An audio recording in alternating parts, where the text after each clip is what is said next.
And now Pierce County, if any of y'all are watching from Pierce County, you might want to pay attention. There is a public meeting on Saturday morning, and you can attend in person or via Zoom. Yes, it's a charter amendment review meeting on a Saturday morning. It doesn't happen very often. It is highly unusual. They're doing this because the Charter Review Commission is basically trying to push through, at this point, consideration of 20 different proposals. Now, any of these that they end up adopting will go to voters. Ultimately, voters in Pierce County will have the final say if they want to, make an amendment to the charter for the county. So the consideration here of most concern and what we're talking about today are 4 of the specific proposals here that have to do with changing how the office of Pierce County Sheriff basically works, making it an appointed rather than elected position. And another one that also would create an office of the ombudsman to oversee the elected sheriff for Pierce County. Now, we included this topic earlier in the week. I had a conversation with Pierce County Sheriff Keith Swank speaking out about encouraging people show up at these meetings. Tell them, whether you like me or not, you should want this to be an elected, not appointed position. And there were a lot of people that spoke out at that meeting after he encouraged them a little over a week ago. And his take is that the commission is basically trying to do what Senate Bill 5974 hoped to do.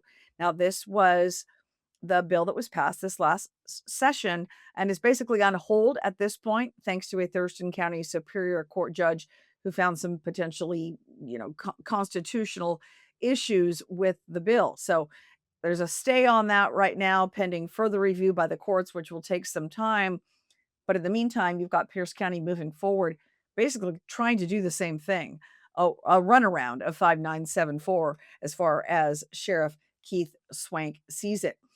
And he is telling me that even those who don't support him and didn't vote for him are not in support of changing it to be an appointed, not elected position.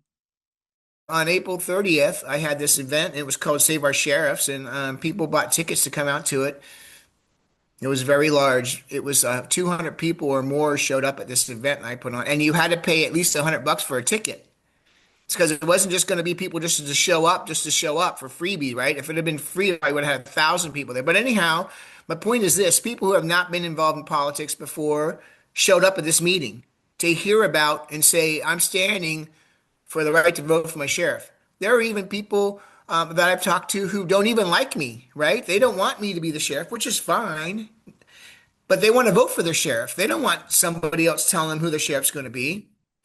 And I haven't said this to them yet, but I'm going to say this. I'm waiting for the right time to say it, but I'm going to let them know that, well, what would happen if if I was the executive? What if I ran for executive, got elected? Would you want me picking your sheriff? I think I might have said it to him before. Or ultimately, what if I got elected executive and I just appointed myself sheriff then? I mean, that doesn't stop the executive from appointing themselves as sheriff, right? Then they're really a king. Doesn't say in there you can't do that. So there's some serious issues there with it, and I hope that people will see through it. So today I spoke by phone with 2 members of the Pierce County Charter Commission who tell me the way the more progressive leaning members of the commission are going about this process of potentially putting up to 20 different proposals before voters this November is highly unusual, including one, as I mentioned, that would make the sheriff's position an appointed, not elected position, and another to create an ombudsman that could have a lot of say in how things work with the office of the sheriff. I also learned today, I should tell you, from speaking to one of those commission members, that if they do create the office of the ombudsman, those closed door meetings, if you will, their concerns about any issues with the sheriff, complaints they're investigating with the sheriff, those would not be subject to public disclosure. So a member of the media like myself could not then ask and receive documentation from the office of the ombudsman as to how these meetings went down. What complaints did you receive? How did you proceed going forward? in, interviewing the sheriff and what was that procedure? Who else did you talk to?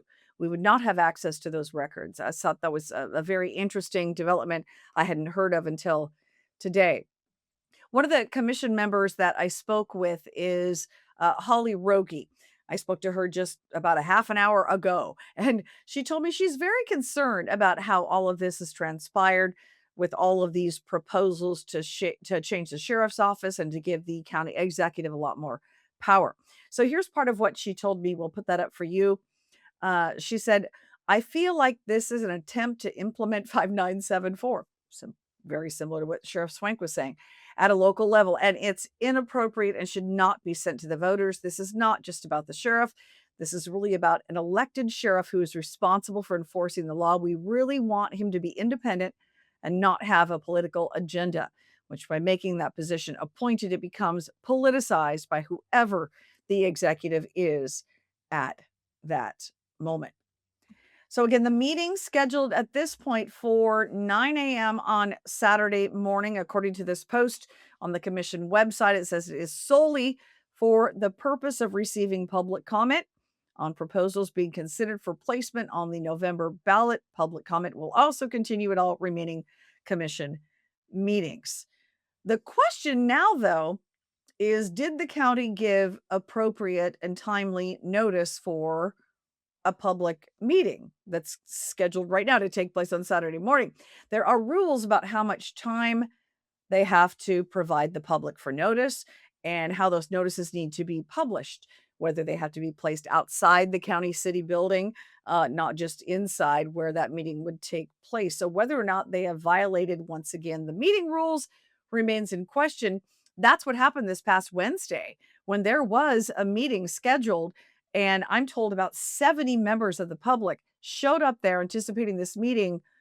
And at the time the meeting was to commence, the commission members notified the public, I'm sorry, this is canceled. We failed to provide enough public meeting as required by law. So hopefully they've done so for tomorrow's meeting. I would suggest checking out the Pierce County Commission website before you make the trek down there.